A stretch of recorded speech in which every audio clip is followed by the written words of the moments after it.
seen, no ear has heard, no heart could fully know. How glorious, how beautiful you are. Beautiful one I love, beautiful one I adore, beautiful one my soul must sing. Powerful, so powerful, your glory fills the skies. Your mighty works displayed for all to see, all to see. The beauty of your majesty awakes my heart to sing. How marvelous, how wonderful you are. Beautiful one I love, beautiful one I adore, beautiful one my soul must sing. Beautiful one I love, beautiful one I adore, beautiful one my soul must sing. You opened my eyes to your wonders anew. You captured my heart with this love, 'cause nothing on earth is as beautiful as you. You opened my eyes to your wonders anew. You captured my heart with this love, 'cause nothing on earth is as beautiful as you. Beautiful one I love, beautiful one I adore, beautiful one my soul must sing. Beautiful one I love, beautiful one I adore, beautiful one my soul must sing.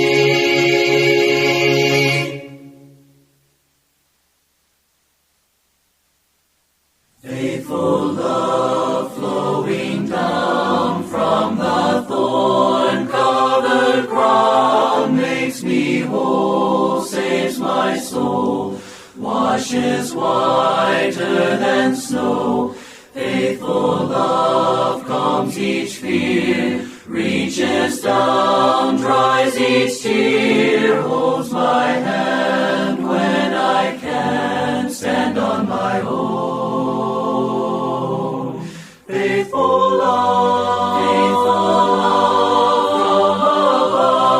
from above, came to earth to show the Father's love. And I'll never be the same, for I've seen faithful love face to face, and Jesus is his name. Faithful love is a friend just when hope seems to end. Welcome face, sweet embrace, tender touch filled with grace. Faithful love, endless power, living flame, Spirit's fire, burning bright in the night, guiding my way. Faithful love from above, came to earth to show the Father's love. And I'll never be the same, for I've seen faithful love face to face, and Jesus is his name.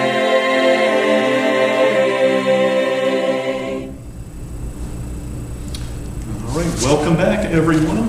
It's been a couple of weeks. over the holiday season since we've gotten together to continue working our way through the book of Psalms, but we are back today, and this week brings us, if I'm not mistaken, to Psalm 67. 67. This one is a relatively short psalm, only 7 verses, and at first glance, it seems to be a rather, what I tend to call, vanilla or typical psalm. Hopefully by now, if you've been following along, you know that my preferred approach to psalms, as we come to a new psalm, is to try and notice if there's anything that makes it unique or different. Because one of the challenges with psalms is, as you're going through, so many of them, tend to sound very, very similar to one another, and oftentimes, there doesn't seem to be much to, that really stands out about a given psalm. There is something about Psalm 67 that makes it somewhat unique and somewhat different from others. But before we get into that, I'd like to try to give you, if I can, an outline. Brother Waycaster's handy 7-volume Psalms commentary series is always especially helpful for that. I'll share one that he notes. This one, as he notes here, is from Roy Deaver. He breaks it down into 3 sections. The first one he calls the way. The psalmist prays that God's way might be known to all men. The second section, judgment, verses 4 and 5. The psalmist prays that God's judgment might be known to all nations. And then finishes verses 6 and 7 with blessings. As we noted time and time again, many psalms tend to do. The psalmist proclaims that God has blessed us all. Okay, so very short, very seemingly rather simple psalm. I'll tell you right off the bat before we even get into this psalm. Let's read it first, and then we'll back up, and I'll note what it is that makes it somewhat different. God be merciful unto us and bless us, and cause his face to shine upon us. And then we have that word there, Selah, indicating a pause. And I'll note here in passing, verse 1 is very reminiscent of Numbers 6:25. The Lord make his face shine upon thee and be gracious unto thee. This is sometimes referred to as the Shekinah, or the Aaronic blessing. It is this particular statement is one that is extremely important, very, very well known and oft repeated amongst practitioners of Judaism in particular. But that's Numbers. The entire thing is Numbers 6:24 to 26. But Numbers 6:25 in particular sounds very similar to this first opening verse of Psalm 67. Continuing in verse 2, that thy way may be known upon earth, thy saving health among all nations. Let the people praise thee, O God. Let all the people praise thee. Let the nations be glad and sing for joy, for thou shalt judge the people righteously and govern the nations upon earth. Let the people praise thee, O God. Let all the people praise thee. Verse 5 repeating verse 3. Then shall the earth yield her increase, and God, even our own God, shall bless us. God shall bless us, and all the ends of the earth shall fear him. Again, short, sounds rather typical, but hopefully you noticed what it is about this psalm that makes it somewhat different, and that is the repeated references to the nations. That would be the Gentile world, generally speaking. God's power over them, a desire for them to turn to God. And it's somewhat interesting as I'm reading this, kind of reflecting back upon it, here in verse 1, and again at the end, be merciful unto us and bless us, cause his face to shine upon us. I can only assume that the us would be God's chosen people, the Jews, the Israelites, and then after that it turns to concern about the nations, which again is the rest of the world, non-Israelites, and again how God manifests his power to them also, and how God will judge them also. Now some conclude that this is a prophetic psalm, regarding the eventual inclusion of the Gentiles in the gospel message. Personally, I think that's quite a stretch. I guess it could be, but there's no definitive reason to assume that it's so.